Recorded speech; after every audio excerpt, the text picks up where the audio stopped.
Welcome to NYC Now, your source for local news in and around New York City from WNYC. It's Tuesday, August 5th. Here's the Midday News. I'm Janae Pierre. The New York City Department of Health says another person has died in New York City of Legionnaires' disease, tied to an ongoing cluster of the illness in and around Central Harlem. The department now says 58 people have been diagnosed with Legionnaires in the near neighborhood since late July. Legionnaires' disease is a type of pneumonia caused by a bacteria which grows in warm water. It thrives in places like cooling towers and air conditioning systems. Officials say if you live or work in the area and are experiencing flu-like symptoms, you should contact a healthcare provider immediately. Working up the motivation to join a gym can be hard, and WNYC's Samantha Max reports sometimes canceling a membership can be even harder. The New York Attorney General's office recently sued a Long Island City gym whose cancellation policy was so cumbersome that it violated state law. Now, the gym has agreed to make it easier for people to walk away. The office says Aniva Gym has agreed to change its policy and pay back customers who got stuck on the hook for costly memberships they no longer wanted. Eligible customers can file a complaint online. An attorney for Aniva says the health club did not know about the state law before, but should have, and that the gym will follow the regulations moving forward. It's another day of substandard air quality in New York City. The State Department of Environmental Conservation says air quality will be unhealthy for people in some sensitive groups today. That's because of wildfire smoke coming down to our region from Canada. Stick around. There's more to come. This is NYC Now. This week marks the end of many long months without free Shakespeare in the Park.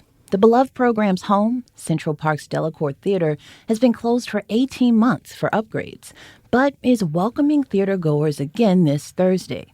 Patrick Willingham is the executive director of the Public Theater, which runs Shakespeare in the Park.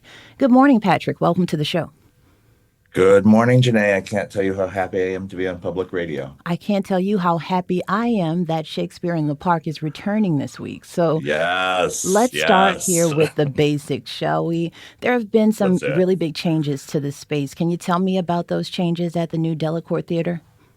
Absolutely. The thing I've been saying to donors, audience members is that you can't make a lot of improvements to the audience experience. You are sitting in the middle of Central Park, out in the open air.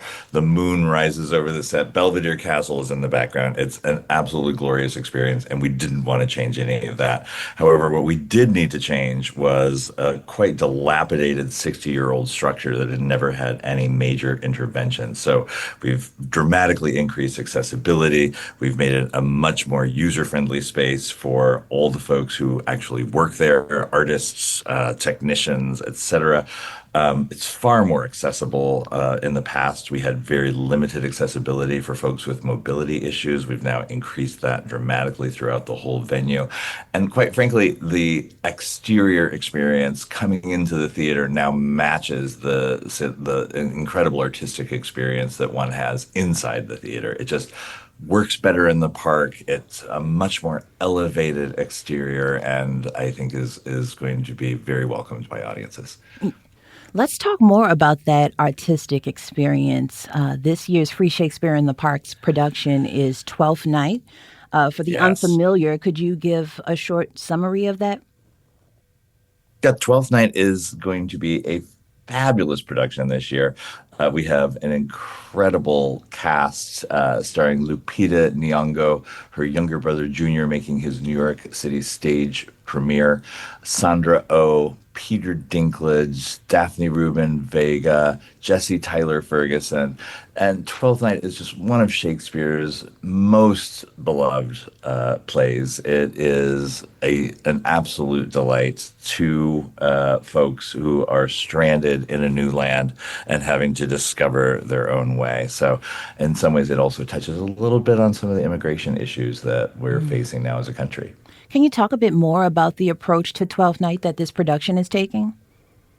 Absolutely. It's directed by Sahim Ali, who is both one of our associate artistic directors and resident director at the Public, and is one of the most joy-filled directors I think anyone has ever experienced. So the show will be an absolute joy of discovery as these two stranded folks explore this new country of Illyria that they find themselves in. This is so very exciting.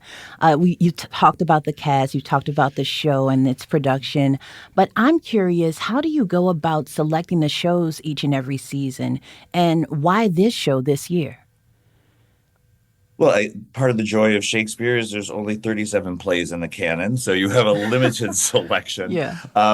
This year, Twelfth Night, we just felt like we needed to return to the Delacorte after being dark for 18 months with something that everyone could embrace.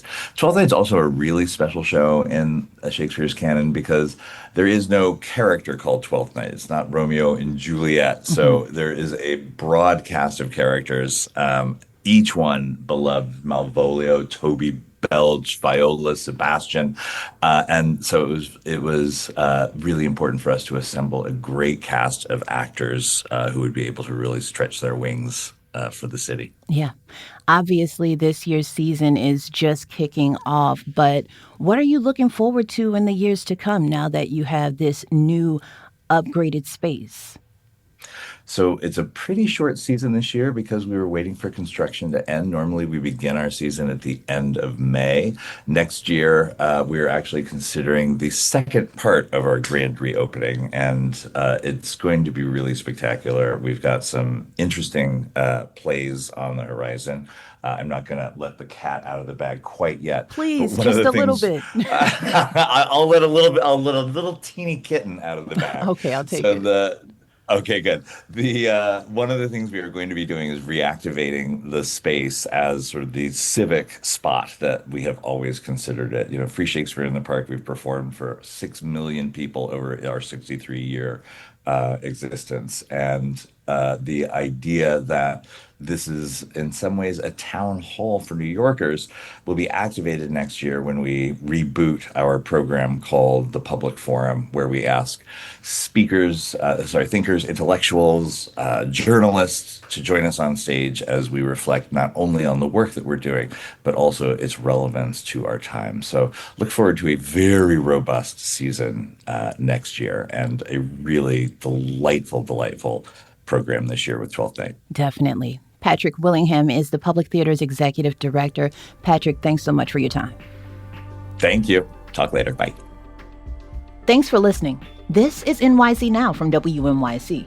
Check us out for updates every weekday, 3 times a day for the latest news headlines and occasional deep dives. And subscribe wherever you get your podcasts.